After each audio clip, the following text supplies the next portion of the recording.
Salut à tous et à toutes. Alors, ici c'est Portugal, la chaîne qui vous parle de l'immigration au Portugal. Moi, je m'appelle Dominga, je suis angolaise et je réside au Portugal dans la ville d'Aveiro. Donc, voulez-vous immigrer avec votre famille au Portugal et vous ne savez pas comment? Donc, restez jusqu'à la fin car cette vidéo a été faite seulement pour vous. On y va?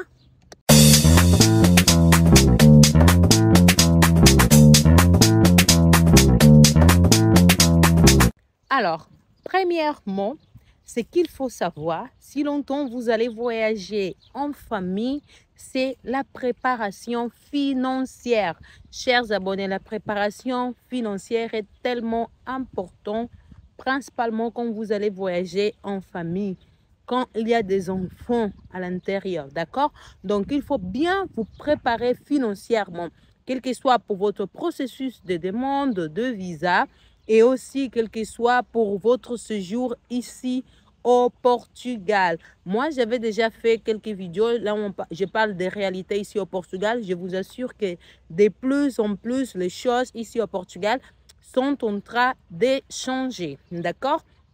Donc là, comme j'étais en train de vous dire, premièrement, c'est la préparation financière.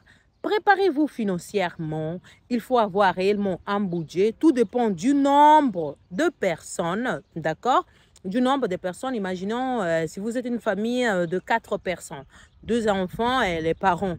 Donc, il faut préparer le budget pour pouvoir l'utiliser ici au Portugal. Pourquoi il faut cette bonne préparation? Parce que quand vous allez arriver ici au Portugal, vous devez louer une maison. Sachant que vous êtes en train de venir en famille, ça sera trop difficile, pas même pour ne pas dire impossible, trop difficile de trouver des locations, disons, par chambre. Parce que vous êtes une famille. Ce n'est pas tout le monde qui veut partager la chambre avec ou bien un appartement avec des autres personnes qui ont une famille et qui ont des enfants. Donc, c'est-à-dire automatiquement que vous allez louer un appartement ou bien une maison. Et pour ce genre de choses, pour la location, c'est tellement cher. Oui, maintenant, comme je vous avais dit, les prix des locations sont en train d'augmenter exponentiellement. Oui, oui, oui.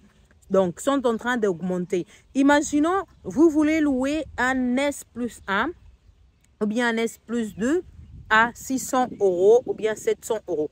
Tout va dépendre de la place parce qu'il y a des places qui sont plus chères que l'autre. Principalement dans le centre, il est plus cher que dans des municipalités qui entourent le centre, d'accord?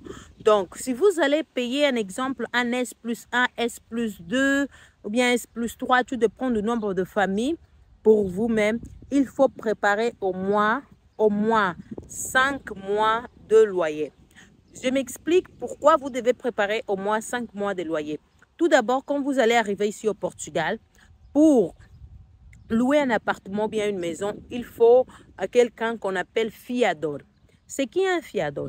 Fiador, c'est quelqu'un qui va prendre en charge le paiement du loyer si vous n'arrivez pas à payer.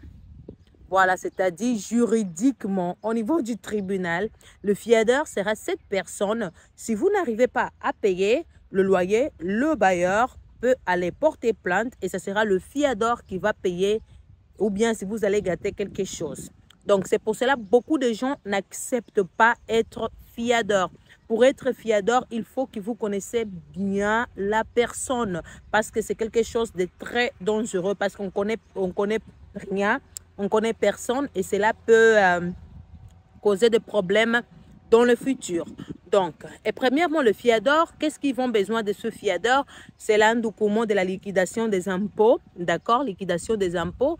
Et après, ils vont demander aussi ces 3 relevés bancaires, derniers relevés bancaires et sa fiche de paye. Ça, ce sont les documents qu'on demande. Tout ça, c'est juste pour la location. Chers abonnés, restez là, je continue, d'accord?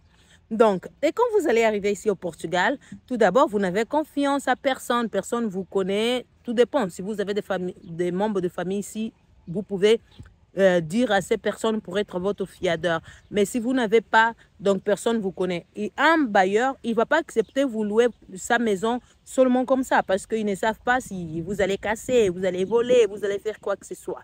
Donc, à cet instant-là, ce qu'il demande, c'est le paiement de 5 mois de loyer.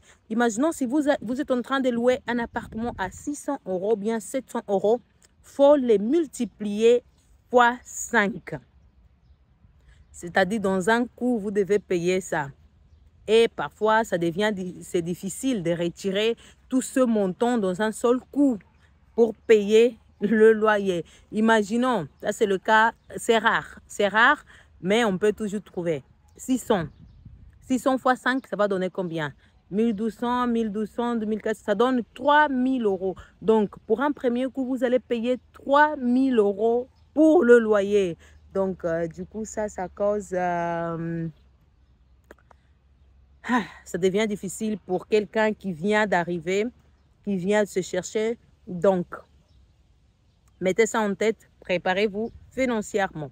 Deuxièmement, il y a question de nourriture pour le premier mois, sachant que vous n'avez pas encore un travail. Si vous êtes venu ici avec un contrat de travail, c'est bon. Donc, vous n'aurez pas trop vous casser la tête, à part les paiements de loyers. Donc, dans le premier mois, quand même, il faut venir prêt parce que vous n'allez pas recevoir votre salaire dès que vous allez arriver. Donc, il faut que vous travaillez. Mais si vous n'avez pas encore un contrat de travail, il faut avoir d'argent, d'accord, pour préparer d'argent, pour pouvoir manger, pour pouvoir payer même après la facture du premier mois, pour pouvoir vous déplacer en taxi, train, métro, des choses comme ça.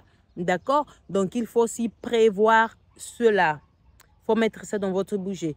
Une autre chose encore, c'est très important, quand vous voyagez avec enfants, sachant que quand vous allez arriver ici, si vous avez des enfants, un exemple, qui sont encore dans la maternelle, il faut que vous cherchiez une crèche, un jardin d'enfants.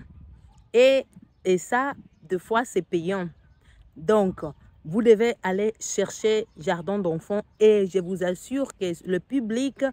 il y a les dates pour la candidature. Les candidatures, c'est à partir du mois de mai pour la rentrée de septembre. Donc, si vous venez au dehors de ces dates, ça sera trop difficile de trouver des places. Parce que maintenant, il y a une grande demande des familles, voilà, pour ces jardins d'enfance, pour que leurs enfants restent là-bas. Du coup, il faut prévoir aussi, si longtemps vous n'allez pas trouver des places, il faut aller dans le privé. Ou bien, il y a aussi des dames qui prennent soin des enfants dans leur maison. Ou bien, vous pouvez aussi payer quelqu'un pour venir chez vous. Donc, tout ça, c'est des coûts à prévoir. Ça, c'est dans le cas que vous avez des enfants petits et vous, les parents, vous les deux, vous devez travailler. D'accord? Donc, encore une autre chose, si vos enfants sont à l'âge déjà pour aller à l'école, il faut prévoir ça aussi. Pourquoi? Sachant que c'est une nouvelle langue. Ici, on ne parle pas le français. Si vos enfants au pays, un exemple, étaient au C1 ou bien 4e primaire, je ne sais pas comment le dire, 4e primaire, ou bien étaient au collège, ou bien au lycée, et vous venez ici au Portugal, il faut d'abord que vos enfants puissent apprendre la langue portugaise. Normalement, les écoles, il y a des départements où ils enseignent aussi le portugais. Ce n'est pas toutes les écoles. Pour les enfants, il faut réellement demander ou bien aller dans le truc d'immigrants pour vous aider à vos enfants à apprendre le portugais parce que sinon, ils ne peuvent pas intégrer l'école sans pourtant apprendre. Donc, l'un des conseils, si vous souhaitez immigrer ici au Portugal, commencez déjà à enseigner ou bien apprendre le portugais à vos enfants. Je sais que peut-être vous ne parlez aussi le portugais, mais comment est-ce que vous allez faire? Dans ces cas, il y a YouTube quand même, donc vous devez faire cela, d'accord? Donc, continuons. Et des fois aussi, il faut payer quelques taxes, d'accord, pour l'école. Il faut payer. Donc, il faut prévoir tout ça. À part pour traiter des documents, pour se déplacer. Donc, il y a une panoplie de choses que vous devez vous préparer. Donc, la préparation financière, c'est très importante. C'est très, très, très importante dans votre déplacement, dans votre voyage, dans votre projet d'immigration ici au Portugal. Et puis aussi, il y a la préparation mentale ou bien la préparation émotionnelle, d'accord? Sachant que le Portugal, c'est un pays où il y a, parle pas le français, et du coup, la langue ici, c'est la langue portugaise. Donc, il faut que vous vous préparez, il faut que vous soyez déjà conscient que vous allez arriver ici, il y aura un blocage, d'accord?